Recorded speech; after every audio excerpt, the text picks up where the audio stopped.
तो दोस्तों जय हिंद। आज आप लोग के लिए कुछ क्वेश्चन आंसर लेकर के आए हैं, तो चलिए शुरू करते हैं। पश्चिमी ऑस्ट्रेलिया की धारा कैसी धारा है? तो पश्चिमी ऑस्ट्रेलिया की जो धारा है वो ठंडी जल धारा है। कैसी धारा है? ठंडी जल धारा। अब इसे ठंडी जल धारा कैसे है, इसके बारे में हम लोग स्टडी करते हैं फिगर के माध्यम से। तो जैसा कि फिगर में दिखाया गया है, ये आपको जो क्षेत्र दिख रहा है ये हिंद महासागर का क्षेत्र दिख रहा है। यानी इस जो ये भारत है और भारत के सामने वाला जो समुद्री इलाका है उसे हम लोग हिंद महासागर कहते हैं। तो हिंद महासागर में कौन कौन सी जलधारा चलता है, और उसी महासागर की जो जलधारा है ठंडी जलधारा पश्चिमी ऑस्ट्रेलिया जलधारा है। तो इसके बारे में देखिए, जो विषुवत रेखा है, विषुवत रेखा से यदि कोई मतलब कि हवा चलती है और ध्रुव की ओर जाती है तो वो गर्म जलधारा होगी। समझ में आया? और यदि ध्रुव से यदि कोई विषुवत रेखा की ओर आ रही है तो वो ठंडी जलधारा होगा। यहाँ तक क्लियर है? तो देखिए, अब यहाँ से जैसे दक्षिण और विषुवत रेखा की जो ऊपर वाला जो भाग होता है उसे हम लोग उत्तरी विषुव जलधारा कहते हैं, और नीचे वाला भाग को हम लोग दक्षिण विषुव जलधारा कहते हैं। तो जैसे देखिए, यहाँ से दक्षिण विषुव जलधारा मतलब चलना स्टार्ट हुआ, तो दक्षिण विषुव जलधारा चलना स्टार्ट हुआ, और एक मेडागास्कर के एक द्वीप है अफ्रीका महाद्वीप के नीचे, ठीक है। तो मेडागास्कर से जा कर के दक्षिण विषुव धारा दो धाराओं में बट गया, अगलुहास जलधारा और मोजाम्बिक जलधारा, दो धाराओं में विभक्त हो गया। तो देखिए, ये अब यहाँ पे समझिए, दक्षिण विषुव जलधारा कहाँ से आ रही थी? ध्रुव से विषुवत रेखा से आ रही थी। तो विषुवत रेखा से आने वाली धारा क्या होती है? गर्म धारा होती है। तो देखिए, ये दोनों जो धारा हो गए, अगलुहास जलधारा और मोजाम्बिक जलधारा, ये दोनों विषुवत रेखा से आ रही थी, तो इसीलिए ये दोनों गर्म जलधारा हो गया। क्लियर हो गया? अब यही देखिए, यही मोजाम्बिक जलधारा फिर क्या होगा कि ये मुड़ गया, और मुड़ने के पश्चात फिर क्या हुआ कि ऑस्ट्रेलिया, ये दिख रहा है आपको, तो ऑस्ट्रेलिया के पश्चिम से मतलब होते हुए बहने लगी। तो देखिए, अब इसका डायरेक्शन देखिए किधर में हो गया, यानी इधर से इधर हो गया। यानी कि अभी किधर जा रही है? तो अब जा रहा है विषुवत रेखा की तरफ, यानी कि अभी ध्रुव से विषुवत रेखा की तरफ जा रहा है। ये दोनों ऊपर इधर जा रहा था, ठीक है। यानी जो अगलुहास जलधारा और मोजाम्बिक जलधारा जो था, ये दोनों ध्रुव की ओर जा रहा था, तो इसलिए गर्म हो गया, विषुवत रेखा से आ रहा था। और इसका देखिए डायरेक्शन चेंज हो गया, यानी इसका डायरेक्शन मतलब कि ध्रुव से विषुवत रेखा की तरफ हो गया। तो ध्रुव से आने वाला, ध्रुव ठंडा होता है, वहाँ पे बर्फों का से ढका होता है, तो ध्रुव से आने वाली विषुवत रेखा की तरफ जो धारा होती है वो ठंडी जलधारा होती है। तो यही कारण है कि पश्चिमी ऑस्ट्रेलिया जो जलधारा है वो ठंडी जलधारा है। तो हिंद महासागर में तीन मुख्य रूप से धारा बहती है, ठीक है। अगलुहास जलधारा और मोजाम्बिक जलधारा, ये दोनों गर्म जलधारा है, और पश्चिमी ऑस्ट्रेलिया जो धारा है वो ठंडी जलधारा है। तो क्लियर हो गया? नेक्स्ट है, कालाहारी रेगिस्तान किस महाद्वीप में है?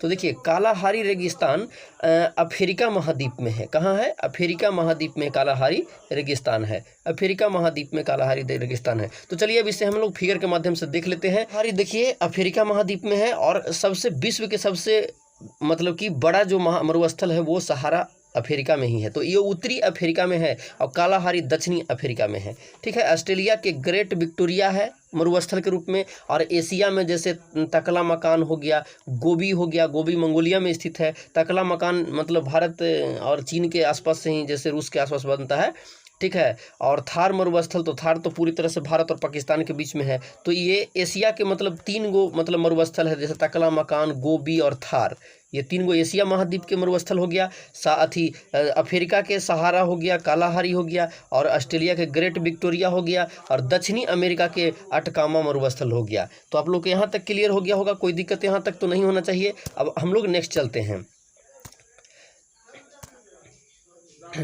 अब नेक्स्ट है, लाल मिट्टी का विस्तार सबसे ज़्यादा किस राज्य में है? तो लाल मिट्टी का सबसे ज़्यादा विस्तार तमिलनाडु राज्य में है।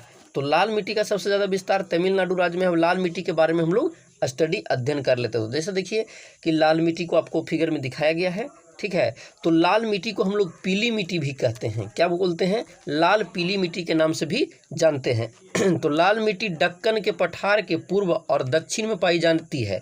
ये ज़्यादातर दक्षिण भारत के इलाका में पाई जाती है, जैसे छत्तीसगढ़, उड़ीसा, कर्नाटक, आंध्र प्रदेश, तमिलनाडु और झारखंड और नागालैंड, पूर्वोत्तर राज्य में नागालैंड प्रमुख रूप से पाई जाती है लाल मिट्टी। सबसे ज़्यादा जिसमें पाया जाता है तमिलनाडु और आंध्र प्रदेश में, जैसा कि फिगर में आप लोग को दिखाया गया है कि सबसे ज़्यादा तमिलनाडु और आंध्र प्रदेश में पाई जाती है लाल मिट्टी। तो यहाँ तक क्लियर है। अब हम लोग नेक्स्ट चलते हैं।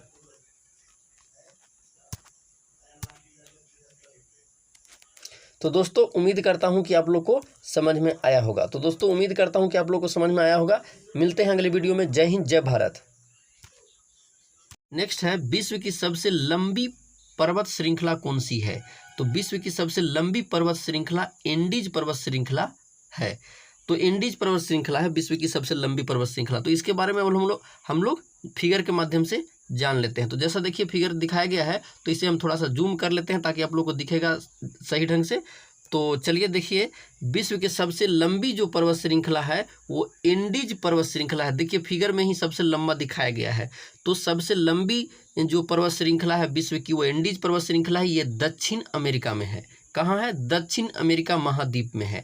ठीक है, तो सभी महाद्वीपों के हम लंबी श्रृंखला वाले मतलब कि श्रृंखला वाले पर्वत के बारे में हम लोग स्टडी कर लेते हैं। तो देखिए उत्तरी अमेरिका महाद्वीप की रॉकी जो पर्वत श्रृंखला है वो सबसे लंबी है उत्तरी अमेरिका के। ठीक है, यूरोप के जो है स्कैंडिनेवियन है यूरोप के सबसे लंबी पर्वतमाला। और अफ्रीका के एटलस पर्वतमाला है जो सबसे लंबी पर्वतमाला है। एशिया की जो सबसे लंबी पर्वतमाला है वो हिमालय लंबी पर्वतमाला है एशिया महाद्वीप के। और ऑस्ट्रेलिया महाद्वीप के जो ग्रेट डिवाइडिंग रेंज पर्वतमाला है जो ऑस्ट्रेलिया महाद्वीप की सबसे लंबी पर्वतमाला है। अब इसे सीरियल ढंग से हम लोग समझ लेते हैं। तो देखिए सबसे ज़्यादा लंबी विश्व में जो है एंडीज है, उसके बाद रॉकी है, उसके बाद हिमालय है, उसके बाद ग्रेट डिवाइडिंग रेंज है। तो ये सभी महाद्वीपों के हम लोग ने जो लंबी पर्वत श्रृंखला है उसके बारे में स्टडी किया। अब नेक्स्ट है, सूर्य तथा पृथ्वी के निकटतम ग्रह क्रमशः कौन कौन से हैं? तो देखिए सूर्य तथा पृथ्वी के निकटतम ग्रह कौन हैं? तो देखिए सूर्य के नज़दीक बुध हो गया और पृथ्वी के नज़दीक शुक्र हो गया, जैसा कि फिगर में दिखाया गया है। तो जैसे देखिए सूर्य के नज़दीक में सबसे बुध है और पृथ्वी के नज़दीक में सबसे नज़दीक शुक्र है। ठीक है, तो हमारे वायुमंडल में या ब्रह्मांड में 8 मतलब कि ग्रहों की संख्या कितनी है? 8 है। ठीक है, बुध है, शुक्र है, पृथ्वी है, मंगल है, बृहस्पति है और शनि है, अरुण है और वरुण है। अब देखिए थोड़ा सा ये ग्रह क्या होते हैं? तो ग्रह उसे कहते हैं जो सूर्य के चक्कर लगाते हैं। ये जितने भी इन लोग हैं जो सब सूर्य के चक्कर लगाता है। फिर पृथ्वी हो गया, सूर्य हो गया, शुक्र हो गया, शनि हो गया, वरुण हो गया, अरुण हो गया, ये जितने भी हैं वो सब सूर्य को चक्कर लगाते हैं। तो जो सूर्य के चक्कर लगाता है उसे हम लोग ग्रह कहते हैं। ठीक है, उसे हम लोग क्या कहते हैं? ग्रह कहते हैं। तो देखिए सबसे बड़ा ग्रह जो होता है वो बृहस्पति होता है। आकृति के अनुसार देखिए दिख रहा है। सबसे बड़ा ग्रह कौन सा है? फर्स्ट नंबर पर बृहस्पति है, सेकंड पर शनि है, थर्ड पर अरुण है और फोर्थ पर कौन है? वरुण है। तो ये 4 ग्रह जो है इसे वाह ग्रह भी कहते हैं। क्या कहते हैं? वाह ग्रह। इसे वाह ग्रह भी कहा जाता है। और ये जो 4 ग्रह आपको जो छोटे दिखाई दे रहे हैं ये चारों उसके अपेक्षा, ये इसे अंतः ग्रह भी कहते हैं। इसमें सबसे नज़दीक में जो है वो सूर्य के नज़दीक है वो बुध है। ठीक है, तो बुध सूर्य का चक्कर 88 दिनों में मतलब कि पूरा एक चक्कर लगा लेता है। ठीक है, तो सबसे चमकीला ग्रह शुक्र है। ठीक है, और सबसे चमकीला ग्रह शुक्र है। नील ग्रह पृथ्वी को कहा जाता है। मंगल पृथ्वी के बहन होता है। बृहस्पति सबसे बड़ा ग्रह है। शनि मतलब कि सबसे हल्का है द्रव्यमान में, यानी हवा मतलब इसे पानी में एक रख दिया जाए तो ये छलहा जाएगा। ठीक है।